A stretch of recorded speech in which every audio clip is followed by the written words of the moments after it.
अगर आपको बचपन से ही बोले रहते कि तुमको मजदूरी करना है, तुमको पैसे कमाने हैं, तो आप यकीन मानिए आप पढ़ाई में नहीं आ सकते थे। क्योंकि ना स्टार्टिंग उम्र में पढ़ाई में मन भागता है, सोचता आदमी कुछ भी करा लो, बट लॉन्ग टाइम में बड़ा मेहनत होता है। तो दोनों में एक फर्क होता है। अगर आप पढ़ लिख के सक्सेस होते हैं या पढ़ लिख के कोई काम करते हैं, तो आप देखिएगा जैसे जैसे आपका उम्र बढ़ेगा ना, आपका ओहदा भी बढ़ते जाएगा, आपके पावर बढ़ते जाएंगे, आप फाइनेंशियली आपकी सैलरी और बढ़ते जाएगी। लेकिन अगर आप मेहनत मजदूरी करिएगा ना, ठीक उसका उल्टा होता है। जितना उम्र बढ़ेगा आपका रिजेक्शन रेशियो ज्यादा रहेगा। अब आपको मजदूर लाना है तो आप कोशिश कीजिएगा थोड़ा हट्टा कट्टा कि लाइएगा। आप एकदम आप खुद से सोचिए, अगर मजदूर लाना है तो एक 50 साल का मजदूर है, एक 20 साल का है, किसको सेलेक्ट कीजिएगा? लेकिन अगर आपको एक ऑपरेशन कराना है, एक 20 साल का डॉक्टर है, अच्छा से दाढ़ी मोछ भी नहीं आया है, एक 50 साल का तजुर्बेदार डॉक्टर है, किससे कराइएगा? अंतर समझ में आ गया पढ़ाई का? तो इसलिए ये एक ऐसा इन्वेस्टमेंट है ना कि जब तक जिंदा रहिएगा ना, इसका रिटर्न आते रहेगा। लोग नहीं एफडी कर देते हैं, कहीं शेयर में लगा देते हैं। तो एजुकेशन एक ऐसा एफडी है जिसमें हमेशा रिटर्न आते रहे। तो पहली बात तो आप थैंक्स अपने माँ बाप को कहिएगा, जिन्होंने आपको इस उम्र में ले आया, यहाँ पे भेजा, यहाँ पर वो उन्होंने अपना फर्ज निभा दिया। अब बारी आपकी है, अब बारी आपकी है। जब आप अब यहां आ गए ना, तो मेंस जब आप पीटी एग्जाम में बैठिएगा तो पीटी निकालिएगा अपने आप के करियर बनाने के लिए। जब मेंस लिखिएगा तो मेंस निकालना है मां के लिए, पीटी निकालना है खुद को साबित करने के लिए, मेंस निकालना है मां के लिए। इंटरव्यू में बैठिएगा तो पिता का सीना गर्व से चौड़ा करने के लिए। याद रखिएगा, जब आप पीटी के लिए पढ़ रहे हैं तो सोचिएगा ये बस ये अपने लिए है, लेकिन मेंस में जब थकने का मन करे तो याद रखिएगा कि वो मां का चेहरा जरूर देखिएगा कि मेंस आपको अपने लिए नहीं निकाले। और याद रखिए, जब आप फाइनल सिलेक्शन होके आएंगे ना, आपके पिताजी की आयु ऐसे ही 10 साल बढ़ जाएगी जब देखेंगे कि उनका बेटा अधिकारी बन गया, उनकी बेटी अधिकारी बन गई। और लड़की लोगों को स्पेशल थैंक्स कहिएगा अपने माता पिता को। रीजन क्या है कि वो समाज से, परिवार से लड़के आप लोगों को भेजे हुए पढ़ने के लिए। एक पिता कैसे पूछिएगा कितना टफ होता है यहाँ पे। आपके आस पड़ोस वाले जो कंजर्वेटिव माइंडसेट के होते हैं, वो कहते हैं कि बेटी पढ़ने भेजेंगे तो बाहर जाएगी तो क्या, उनके दिमाग में ना मेंटेलिटी अजीब सी रहती है। समझ में आ रहा है कि नहीं आ रहा है? तो थोड़ा उनसे लड़ना भी बड़ा मुश्किल होता है।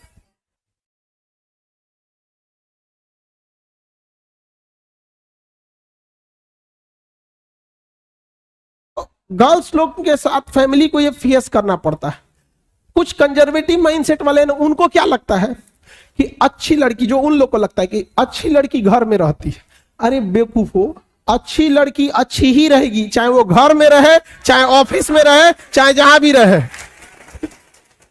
और अच्छा लड़का या अच्छी लड़की तो अच्छे बाई नेचर होते, और खराब इंसान को चाहे जहां रखिए, मंदिर में चोरी करके चले आते हैं सब चोट्टा, सबको बताइए।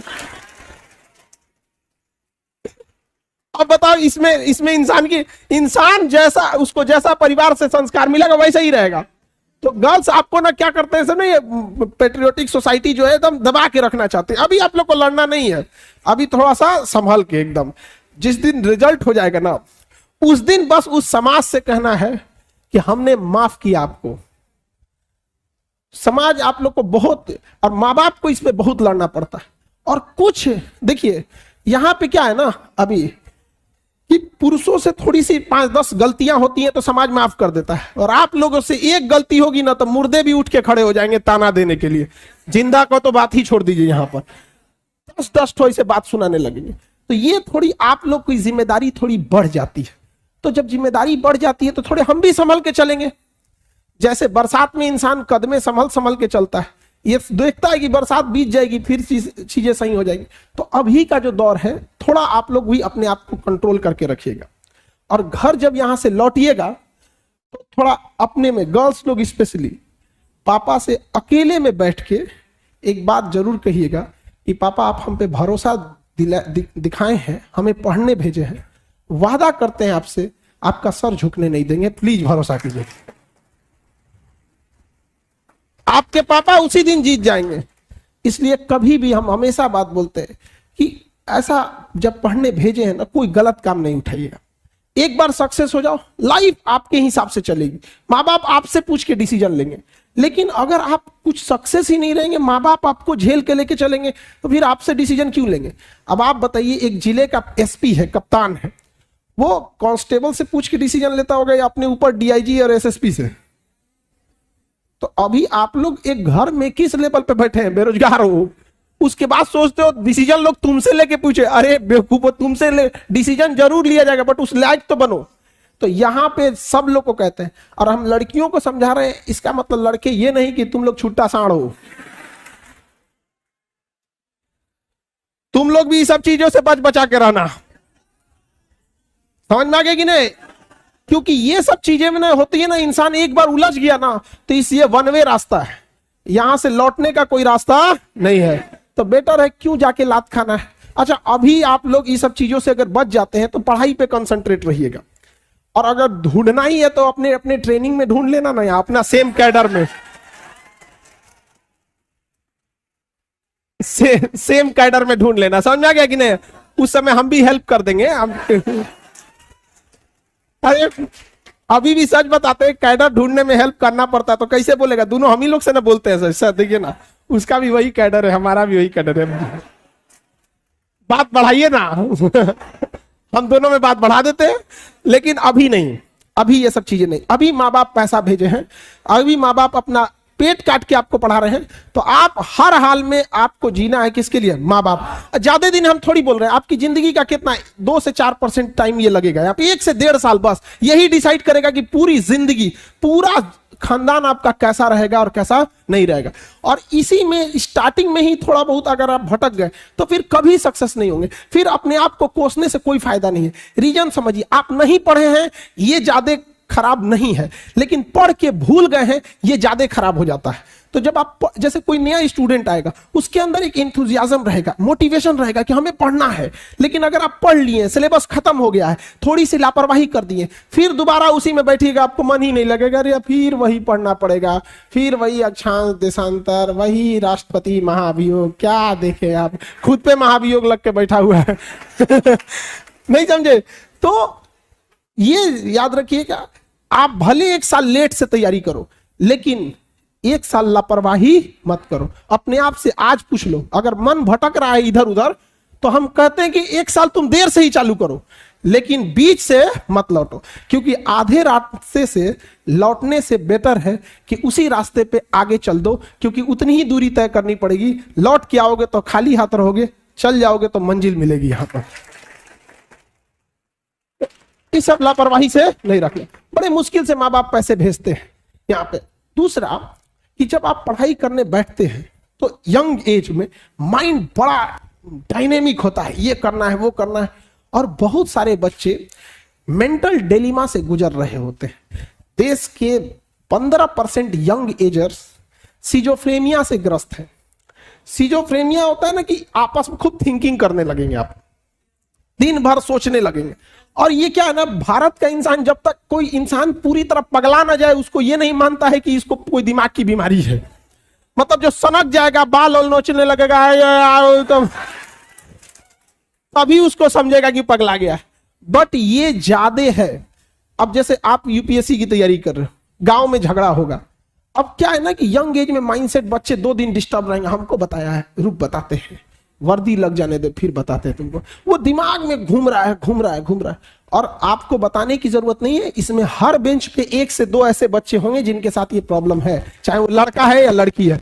हमसे मत छुपाओ बाबू, तुम जिस रास्ते पे चल रहे हो उसके ट्रैफिक पुलिस रहे हैं हम। समझा? क्योंकि सास भी कभी बहू थी। तो हमें ये चीज भली भांति पता है, और हम आपके तकलीफ को समझते हैं। आप पूरे दिन खत्म होने के बाद ऐसे बच्चे रात में रियलाइज करते हैं कि हमने आज पूरा दिन बर्बाद कर दिया। और ऐसा होता है बाबू, ये हर बेंच पे एक ऐसे बच्चे मिलेंगे, इससे लड़ रहे हैं। हालांकि इसमें गवर्नमेंट को वर्क करना चाहिए, क्योंकि उसके पास पूरी भारी भरकम मशीनरी है, पूरा सिस्टम है। हम लोग तो बस जागरूक कर सकते हैं आपको। तो ऐसी चीजों में थिंकिंग ज्यादा आती है, तो थिंकिंग को रोकिए, आइडियाज दुनिया में हर लोगों के पास 10 आइडिया है। यहाँ हजारों लोग बैठे हैं, सबके पास एक एक आइडिया है। आइडिया की वैल्यू नहीं है आज के टाइम पे, आज के टाइम वैल्यू है एग्जीक्यूशन की। आप उस आइडिया को एग्जीक्यूट कर पा रहे हैं कि नहीं। सबको पता है कि किस तरह से रिजल्ट होता है, आइडिया सबके पास है, स्ट्रेटजी सबके पास। रिजल्ट किसका हुआ? जो उसे एग्जीक्यूट किया। आपको पता है प्लानिंग बनाने की ज्यादा जरूरत नहीं, पढ़ाई चालू करो। यहां पर प्लानिंग बनाओ कि आपको टाइम कैसे बर्बाद करना है। लेकिन तुम लोग टाइम कैसे टाइमिंग क्या बनाते हो? पढ़ना कैसे है। अगर मछली ये टाइम टेबल बनाए कि उसे तैरना कैसे है, तब तो हो गया मछली का कल्याण। आप पढ़ने आए हो बाबू, आपका दिन रात यही काम होना चाहिए कि पढ़ाई कर रहे हैं। आपके पास टाइमिंग इस बात की टाइम टेबल होना चाहिए कि बाहर कब जाना है, फोन पे कब बात करना है, कैसे क्या करना है। आप यकीन मानिएगा, आप ये बर्बाद वाला टाइम एक बार शेड्यूल बना के देखिएगा, फिर समझ में आएगा। हम लोग का भी फिक्स रहता है कि कितने बजे से कितने बजे के बीच में कोचिंग से स्टूडेंट से रिलेटेड प्रॉब्लम सुनना है। उस टाइम पे कुछ भी आ रहा है, हम लोग दूसरे का नहीं सुनेंगे। फिर स्टूडेंट को छोड़ के ऑर्गेनाइजेशन लेवल पे कौन सा प्रॉब्लम सुनना है, उसकी अलग टाइम स्लॉट है। तो आप ये चीजों को जरूर कीजिएगा। बाकी खाली टाइम जब भी मिले तो पढ़ने पे यूटिलाइज कीजिएगा। बाकी टीचर लोग आपको पूरे बेहतर से समझाते हैं, लेकिन यंग एज में हम लोग जब पढ़ते थे ना, तो एक गलती बहुत करते थे। कोई टीचर आते थे लोग ना, तो 3-4 को मिलके इंग्लिश का क्लास था, हम आपको याद है एनडीए में ना इंग्लिश जो पूछता है तो कॉमन एरर पूछता है। आप लोग एनडीए अगर आपने कोई दिया होगा सीडीएस, तो उसमें एक कॉमन एरर आता है। एक इतना बड़ा सेंटेंस रहता है, उसको 4 टुकड़ा में बांट देता है, ए पार्ट बी पार्ट सी, ऐसे करके डी। और कहता है किस पार्ट में गलती है। तो एक इंग्लिश के टीचर आए थे, उनको हम लोग ना 4 लाइन का सेंटेंस दिए थे, 4 लाइन का, और उसमें पार्ट बाई पार्ट बना के, और कहीं एरर था ही नहीं उसमें, और उनको दे दिए थे। और परेशान परेशान परेशान। ये बताओ, ये सब चीजें करके क्या मिला हम लोग को? देखिए, एक स्टूडेंट और टीचर में फर्क क्या होता है। आपको ये पता है कि आपको बस पढ़ना पता है, ये नहीं पता है कि क्या नहीं पढ़ना है। टीचर को यही पता होता है कि क्या नहीं पढ़ना है। तो आप क्या होता है ना, कई बार जो आपको अच्छा लगता है ना, आप उसी को पढ़ते जाते हैं, पढ़ते जाते हैं। विद्यार्थी अमूमन किस किताब को खरीदता है? वो दिमाग में बैठाया रहता है कि उसको कोई टॉपिक, सपोज कीजिए ज्योग्राफी का किताब खरीदने गया, उसने उसको पता है कि मंगल ग्रह के बारे में कुछ पता है सपोज, तो उसको देखेगा किताब में कि वो बतिया उसमें लिखा है कि नहीं। अगर वही बतिया उसमें लिख दिया, किताब बहुत बढ़िया है, और 2-4 को नया नया बात लिख दिया, किताब बहुत बढ़िया है। आप ऐसे कैसे करते हैं? अच्छे इंसान और अच्छी किताबें जल्दी समझ में नहीं आता है, वक्त लगाना पड़ता है। समझ में आ गया? बहुत दूर तक जाना पड़ता है ये जानने के लिए कि करीब कौन था। तो अब तुम लोग हमेशा उल्टे सोचता है। अब हम ये पढ़ाई के लिए बोले हैं, और हमको पक्का पता है ये क्या सोचा है सब यहाँ पे, पक्का पता है। जब आधा तो इसी में बर्बाद है सब यहाँ पे। आज का युवा जाग चुका है, अब ब्रश करेगा 1.5 GB डाटा खत्म करेगा। तो और क्या कर रहा है आजकल का युवा? सब पूरा पूरा परेशान है सब इसी सब चीजों में। तो कहने का सेंस है कि जो भी कोई चीज पढ़ाया जा रहा है, तो आप उसको आत्मसार कीजिए, उसे समझिए ध्यान से। ये मत सोचिए कि आप क्या जानते हैं या आपको किस में अच्छा लग रहा है। बहुत से ऐसे स्टूडेंट हैं, वो इस वजह से फेल होते हैं, जिनको वो जो उनको इंटरेस्टिंग लगता है ना, उसी को पढ़ते जाते हैं, पढ़ते जाते। एग्जाम से कोई मतलब नहीं। दूसरा, एक और गलती क्या करते हैं, खास करके ये पीसीएस और यूपीएससी वाले बच्चे, कभी एक ऐसा क्वेश्चन पूछता है नहीं, ट्रैक से अलग होता है। हमेशा उस क्वेश्चन का रिपीटेशन नहीं रहता है, कभी 2-4 साल में एक क्वेश्चन उससे रिलेटेड पूछ देगा, लेकिन उसके पीछे वो हाथ धो के पड़ जाएगा, और ये बाप रे बाप, ये पूछा था, ये पूछा था। तो एक अच्छा खासा समय क्या करता है, उधर की ओर लॉस हो जाता है। तो मेजॉरिटी देखिएगा कि कहां से क्वेश्चंस आ रहे हैं, उसको बनाना होता है। दूसरा, आपको इंटरेस्ट आ रहा है इससे मतलब नहीं है, एग्जाम लाइक क्या है वो अच्छा है। और एक और खराबी हिंदी मीडियम के स्टूडेंट्स की, हिंदी मीडियम के स्टूडेंट्स ज्यादा भरोसा टीचर पे कर लेते हैं। इंग्लिश मीडियम में ऐसा नहीं है। उसके बाद वो थोप देंगे किस पे, कि हिंदी मीडियम का रिजल्ट नहीं हो रहा है। आपको एक कॉमन बात बताते हैं, दिल्ली में तो दोनों क्लासेज हैं, इंग्लिश हिंदी दोनों के लिए। करोल बाग इंग्लिश मीडियम के लिए और मुखर्जी नगर हिंदी मीडियम। एक बार हम लोग रैंडमली ऐसे किए कि हिंदी मीडियम वाले बच्चों को एक चैप्टर छोड़े हम लोग जानबूझ के, कि आप घर से देख के आइएगा। 3 दिन टाइम दे दिए, सेम वही चैप्टर इंग्लिश मीडियम वालों में बोल दिए कि आप ये वाला चैप्टर घर से देख के आइए।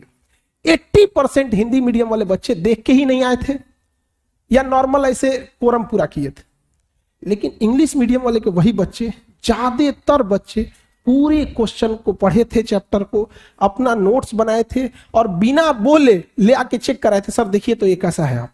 तो यहां ये मेंटेलिटी से निकलिएगा। तो यहां देखिएगा ना, एक पकड़ लेते हैं सब विद्यार्थी, नहीं हमको यही पढ़ना ही है, हमको इसे पढ़ना ही है। भाई आपको कौन पढ़ाया इससे ज्यादा मायने रखता है, क्या पढ़ाया गया।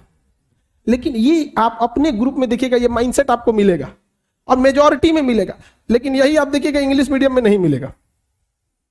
उनको मतलब होता है कि हमको टू द पॉइंट पढ़ाइए और एग्जाम ओरिएंटेड पढ़ाइए। और हिंदी मीडियम में क्या होता है, अच्छा लगना चाहिए, आहा मजा आ रहा है पढ़ने में, हिटलर का कहानी चल रहा, हिटलर की बुआ कहाँ की थी, वाह वाह बहुत बढ़िया यहाँ पे। और यही होता है यहाँ पे, टाइम खींचते खींचते यहाँ पे चल जाता है, ऐसा ऐसा बात बताएगा अशोक के बारे में, ऐसा ऐसा बताएगा जिसे अशोक निकल के बोलेगा यार ये तो हमने कभी किया ही नहीं कलिंग की लड़ाई में ऐसा ऐसा बात बताएगा, और ये मजा आता है। और यही खराब करता है रिजल्ट को, कि आप डाइवर्टेड मत होइए यहाँ पे जो पढ़ाई से। दूसरा, एक और बच्चों के अंदर एक नया ग्रुप निकला है, ग्रुप स्टडी। ग्रुप स्टडी, वाह बाबू, रथ में घोड़ा बांधा जाता है, गधा नहीं ग्रुप स्टडी करेगा लोग। अरे ग्रुप स्टडी में डेडिकेशन होना चाहिए। और ग्रुप स्टडी में अमूमन आप लोग ग्रुप बनाते हैं एक माइंडसेट का, एक ही मेंटेलिटी के बच्चे रहते हैं। जब एक ही मेंटेलिटी के हो तो फिर ग्रुप मतलब क्या है, ग्रुप मतलब क्या है, ग्रुप में होनी चाहिए मेंटेलिटी अलग, किसी का ज्योग्राफी अच्छा, किसी का हिस्ट्री अच्छा, किसी की पॉलिटी अच्छी, किसी की इकोनॉमिक्स अच्छी, किसी का डिसिप्लिन अच्छा। कोई है ऐसा जो तनिको किसी का फोन आ गया टोक देगा। ग्रुप में देखिएगा ना, कोई एकदम सीधा साधा होता है एकदम, उसके सामने किसी का फोन आ जाएगा लाल पिलहरा ना, तो कहते जो रख यहाँ पे, और गलती से वो फोन उठा लिया तो भड़काइयो देता था, नहीं समझ जाएगा। हम लोग के बीच में अगर किसी का फोन आ गया, कई को का हम भड़काए हैं, फोन आ गया तो कहते अभी दूसरे का फोन आया था, दूसरे का है, ए भाई तुम्हारा बार बार कई गो जगह से फोन आता है, और वो सुन ले लो, जा बवाल हो गया, लड़ते रहो, नहीं समझ में आ गया इतना काफी आग लगाने के लिए। तो ऐसे ग्रुप में अगर आप 4-5 बच्चे पढ़ते भी हो, तो एक मेंटेलिटी की अगर बच्चे एक ग्रुप में है ना, तो डिरेल्ड ज्यादा हो जाता है। एक ही मेंटेलिटी के एक बतियाने लगेगा, फिल्म आया देखा है तुम, हाँ हाँ डाउनलोड करा के देख लिए है, ले एक ही मेंटेलिटी का था चल दिया। और इस यंग एज में ना डाइवर्जन थोड़ा ज्यादा होता है। तो ग्रुप अगर आप अकेले पढ़ लेते हैं तो बेस्ट है, नहीं तो अगर पढ़ते हैं तो उसमें एक ऐसा आदमी होना चाहिए जो डिसिप्लिन संभाले, एक सबका अलग अलग होना चाहिए। जैसे आप ही लोग ग्रुप जब जॉब आप ही लोग को सोचे ना, मिलिट्री में कहीं कोई ग्रुप जाता है हमला करने, तो क्या सब राइफलें लेके जाएगा, सबके पास अलग अलग हथियार रहता है, कब क्या जरूरत पड़ेगा कब चला दिया वहां पे। तो आप लोग अमूमन देखिए ग्रुप बनाता कैसा है, सेम मेंटेलिटी वाला, कोई काम का है। तो पहले बात कि एक तो छोटा ग्रुप रखना 3-4 लोगों का, दूसरा कि डिसिप्लिन में देखना कितना परसेंट टाइम यूटिलाइज हुआ। जैसे 1 घंटा आप ग्रुप में बैठे तो फिक्स है कि 1 घंटा तो पढ़ेंगे नहीं, 60 मिनट अगर बैठते हैं, उस ग्रुप में जितने देर बैठे उसका 80 से 90% चर्चा पढ़ाई पे हुई है तो ही तो ठीक है। जबकि 80 से 90% चर्चा बतियाने की होती है, खूब बतियाएगा सब भचर भचर, फिर कहा चलो हो पढ़ जाओ नहीं समझ जाएगा, इतना बतिया के गजवा जाएगा से बतियाते बतियाते, मौसी के लड़का ई किया तो हिनका लड़का ई है, हमारे रिश्तेदार में तो खाली फौजी भरल है, तो हमारे यहाँ तो नासा में वैज्ञानिक है सब। ये सब बहसबाजी में नहीं रहिएगा, समझ में आ रहा है कि नहीं। लड़की लोग की स्पेशली ये लोग तो और एकदम हमारे यहाँ में खाना बहुत अच्छा बना लेते हैं, खाना ये क्या खराब बनाता है सब, खैर लड़का सब खाना उतना अच्छा नहीं बनाता है, लेकिन खाने में अच्छा लगता है। रीजन क्या है, ये अगर किसी को बुलाएगा सब शाम को 7 बजे की खाने आने, खिलाएगा 11 बजे, इतना भूख लग जाएगा ना उसको, या कुछ खिला दे अच्छा लगेगा। तो एक ग्रुप में टाइम नहीं बर्बाद करेंगे। बहुत सारे बच्चे लोग ना थोड़ा सा खाना पीना बनाने में भी ज्यादा टाइम लॉस कर देते हैं। कुछ मेस में खाते हैं तो खैर उसमें अगर अच्छा दे रहा है तो ठीक ही है, नहीं तो कोशिश कीजिए कि अगर ग्रुप में साथ में तो भाई अपना अपना काम बांट के ज्यादातर टाइम किस में बिताना है, पढ़ाई में। पढ़ाई पे। पढ़ाई को वैसे कीजिए जैसे नोट गिनते हैं। पैसा कोई गिन रहा है, मजाल कोई उसका कंसंट्रेशन खराब कर दे, डांट देगा, अरे रुक, 2 3 4 5 6 7 8 9 धनाधन गिन दे। कितना बिजी आदमी है, कितनो बिजी आदमी, तुम पैसा थमा के दो उसको, इतना कंसंट्रेशन से गिनेगा ना जिसका कोई हद। अरे 108 बार माला पढ़ने में उसका दिमाग 10 बार भटकेगा। ओहो, चैन से पैसा लेना है, मजाल भटक जाए नोट गिनने में, नहीं ना भटकता है। तो पढ़ाई कैसे हो, जैसे नोट गिनते, ऐसे पढ़िएगा तो जिंदगी भर गिनिएगा, नहीं समझ आ गया? नहीं तो इतना ना कम मिलेगा कि गिनने की जरूरत नहीं है। हाँ, देखिए एक और समस्या इनकी है कि पढ़ने के टाइम भूल जाते हैं। दुनिया के किसी भी चीज को अगर आप याद करिएगा उसको तो भूलिएगा ही। जब आप इलाहाबाद में शुरू में आए होंगे तो जिस एरिया में आप रहते होंगे ना, उसके गली मोहल्ले को थोड़ा थोड़ा कभी कभी भूल जाते होंगे। धीरे धीरे याद हो गया, 10-15 दिन में क्या हो जाता है, याद हो जाता है, फिर नींद में भी चल जाएंगे। तो जब किसी चीज को आप समझ जाते हैं, अच्छे से समझ जाते हैं, तो क्या हो जाएगा, अब आप